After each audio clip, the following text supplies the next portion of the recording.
So if you are going here sa Ford Manila Bay and for service, you can check for and look for Sir Jeff. Thank you. Thank you, sir. Maraming salamat. So today marks the first PMS of Rhino, yung Ford Everest natin na next gen 2025. Last year, kailan ba resibo hindi na? After cleaning of brakes, checking ng measurements, we have to reapply the grease para lang mag-play na maayos yung brakes. Flashing before lagyan ng fully synthetic oil. Okay. So, ito yung total, 17. 17,690. Okay. What's up guys? So today we are here at Ford Manila Bay. So this is the first time na mag-PMS si Ford Everest natin. And it's around 5,000 kilometers na yung natakbo natin. So first time natin with here kasi iba naman yung make ng previous car natin. So sobrang dali lang ng process. So pagpunta sa receptionist, check agad, nag-coat, pinatanggal yung mga gamit sa loob. So tara, check na natin. Sabi, abutan kami ng break. So it will take 2 to 3 hours para matapos itong first PMS. So supposed to be, kapag 1 year plus na yung unit mo, it should be scheduled sa PMS. Kasi kung hindi, ang babayad ka ng additional labor of 4,500 for the engine oil. Pero kasi since umabot tayo sa 1 year, free lang yung labor. So mamaya balikan natin. So, bilhin muna kami ng coffee. I'm here with Item. Anthony yung naka-shades kasi ewan ko namatay ang kabawan na. O walang tulog. Namatay ng kuko. So, bilhin muna kami ng coffee tapos balik kami mamayang mga hapon. So, kapag wala akong mahanap na coffee shop, dito talaga ako bumibili sa 7-Eleven. Kasi talagang legit na espresso shot. You know? Kahit sa ibang bansa, puro 7-Eleven, sarap yung coffee. Just get lang kayo dito. Yun. Ano to, cappuccino? Alam mo. Tsaka isang, anong size yan, Mac? Isang medium na cappuccino, sir. Ayan, lagay niyo na yung sleeves.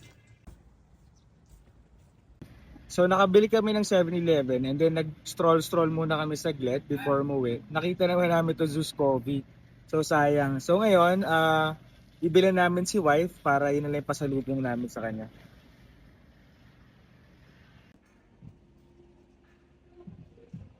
So yan, laki ng space nila dito. So this is below Red Planet. Bago ko murder. So if you will wait, pwede kayo maghintay na lang dito until matapos yung PMS niyo. So this is a good place, malaki. And then malamig. So they have a lot of coffee options and pastries. So pakita natin sa inyo. Yan, so pasalubong natin yung wifey. Thank you. Yes, sir. Anong tawag mo dito? Kape ng Olympus? Snooze. So our service provider called us. Sabi ko pwede na daw kuhanin yung kotse and then nag-grab na kami papunta. So expected is 3 p.m. pero 2 p.m. pinapapick up na nila. Para may pabana. Thank you, sir. So we're back. Ayan si paring high blood. Dito tayo mga nakaangat na. So meron pa pala itong taas. So siguro doon nila ginagawa or nire-repair yung iba or pini-PMS. So ngayon wala pa dito yung unit natin.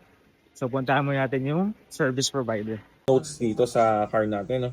So, as you can see, yung aircon po natin is good condition po, no? Select yung temperature and also yung blower natin high and low. Nagpa-function naman na maayos.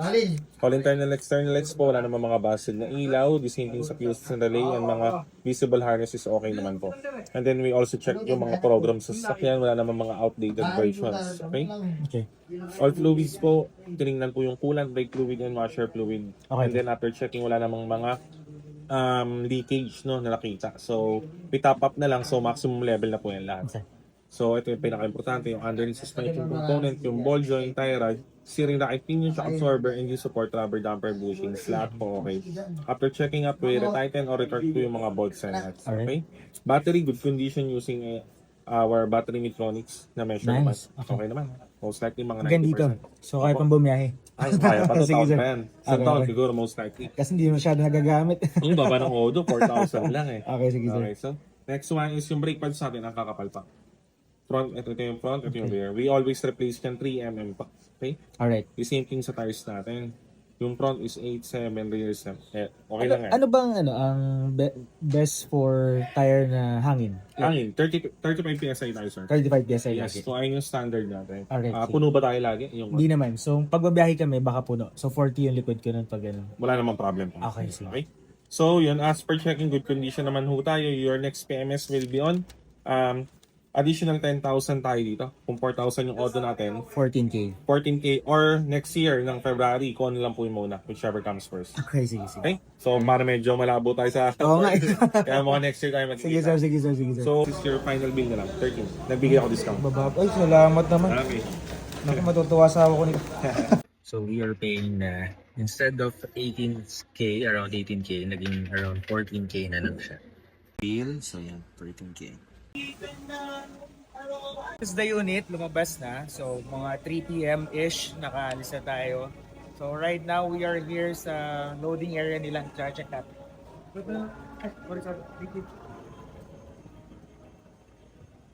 Ano kasi So engine check. Yun, ano? Sir, ingatan mo sir ha. Okay. Inangat-ngat ng pusa at saka daga. Palado. Yung sa amin, hindi naman. Ito yun. Merong marking. Oh. Ayun, may balay ito. Ayun, ano? Opo. Pero dahil sir, yung engine wash natin, may anti-pest na. Para layuan ng mga daga at saka So if you are going here sa Ford Manila Bay and for service, you can check for and look for Sir Jeff. Thank you. Thank you, sir. Maraming salamat. So yan na.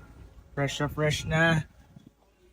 So si paring high blood kasama ulit natin. Siya yung videographer, no? Wala si Charlie eh. Yun, no? Damn. Bango, feeling ko ang bilis tumakbo nito, no? Hey! So fresh na fresh yung unit natin right now. So we are exiting Ford Manila Bay. Sir, pang coffee lang. Thank you. Thank you, sir. Salamat, sir. Salamat. So we're exiting Ford Manila Bay. So yan, no? You can look for Sir Jeff if magpapa-service provider kayo or PMS here sa Ford Manila Bay. So I forgot to tell you, the next PMS, so that is our second PMS, it will be whichever is higher, 14,000 na odometer. Kasi right now, we are 4,000 plus. So whichever is higher daw ng 14,000 or after a year. Which is, for me, napag-usapan din namin ni Sir Jeff, yung service provider natin, na hindi aabutin yung yung 40,000 within a year. So probably babalik talaga tayo dito ng February 26, 2027. So siguro ang odometer na natin doon is around 9 to 10k kasi nga bihira lang namin to magamit ng long drive talaga. So usually dito lang sa city. So see you again soon sa next PMS natin, probably next year.